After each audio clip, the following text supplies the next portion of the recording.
आज महिलाएं सब हावी हैं। जी, हमको लग रहा है कि महिलाएं तो हावी हैं, लेकिन महिलाओं में भी दो तरह की हावी हैं। एक तो ये कि हमारे यहाँ सिंदूर प्रतीक माना जाता है, सुहाग का प्रतीक है और ये बहुत ही पवित्र संस्कार है। इसमें शायद सुदेवस देख करके और ये सिंदूर दान होता है, सिंदूर भरा जाता है।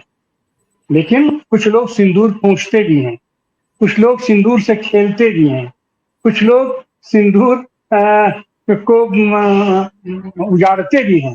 तो ऐसे तमाम लोग हैं और तमाम ऐसी महिलाएं हैं जो आजीवन किसी के नाम का सिंदूर धारण करके अपना पूरा जीवन बिता देती हैं। और उसका उदाहरण तो रत्ना जी आपके गुजरात से बढ़िया उसका उदाहरण क्या हो सकता है। जी।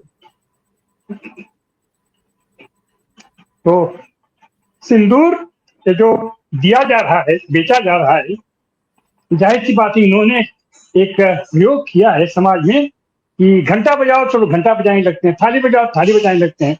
हमको लग रहा है कि यह भी एक प्रयोग कर रहे हैं कि मोदी के नाम का सिंदूर कितने लोग देश में धारण करेंगे, कितने महिलाएं धारण करेंगी।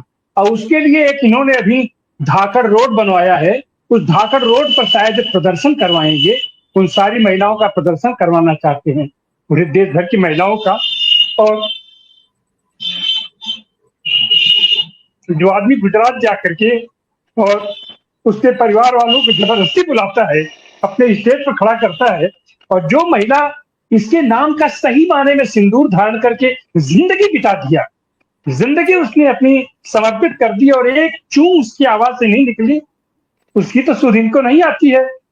तो देखना है कि ये सिंदूर की राजनीति, ये सिंदूर का सौदागर, सिंदूर का धंधा करने वाला आदमी ये कहाँ तक जाता है, क्या करता है। और यह जो धाकड़ रोड का जो अभी अभी इन्होंने लोकार्पण कराया है, और इनके तमाम मंत्री, तमाम नेता, तमाम लोग इनके दफ्तरों में आप देखिए जबरदस्ती सिंदूर धारण कराया जाता है, इनके होटलों में जबरदस्ती सिंदूर लोग पहनाते हैं। और अब तो सड़क पर खुलेआम प्रदर्शन हो रहा है, इनके सिंदूर की ताकत लोग अपना दिखाते हैं, अपने सिंदूर की ताकत दिखाते हैं। तो यह बहुत ही निहायत घृणित काम है और निश्चित रूप से एक बड़ी आबादी है देश के, इस आबादी का एक बड़ा हिस्सा है जो इस नाम पर इन्हें जुटियाएगा, इन्हें लतियाएगा, इन्हें पीटेगा, इनकी पूरी दुर्गत करेगा। और आने वाले दिनों में, और इसका शुरुआत हमारे अंदाज से बिहार से ही होगा। बिहार में महिलाएं नाक से लेकर के और पूरे सिर तक का पूरा अपना सिंदूर भरती हैं और उस सिंदूर का लाज भी रखती हैं,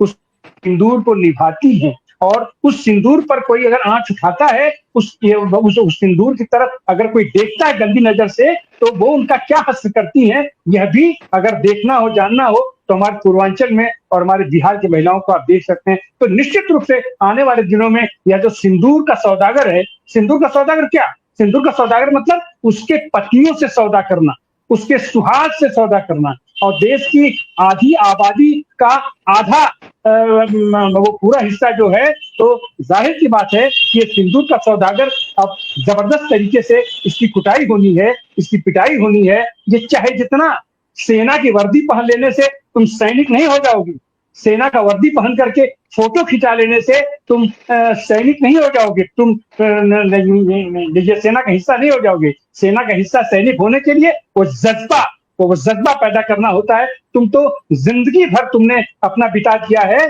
तुमने अपनी पूरी जिंदगी बिता दिया है कि ये ताल तिकरन करने के लिए, छल छद्म करने के लिए। अब वो छल छद्म का गुब्बारा टूट चुका है, फूट चुका है। अपना पहलगाम में इससे पहले भी टूटता रहा है, अब तो अपना पुलवामा में भी टूटा है, यहाँ भी टूटा है। लेकिन आने वाले दिनों में अब इनकी जो दुर्गत होने वाली है कि हम तो इनका जो हश्र देख रहे हैं कि मुसोलिनी से ज्यादा दुर्गत होने वाली है अपने इस सिंदूर के सौदागर।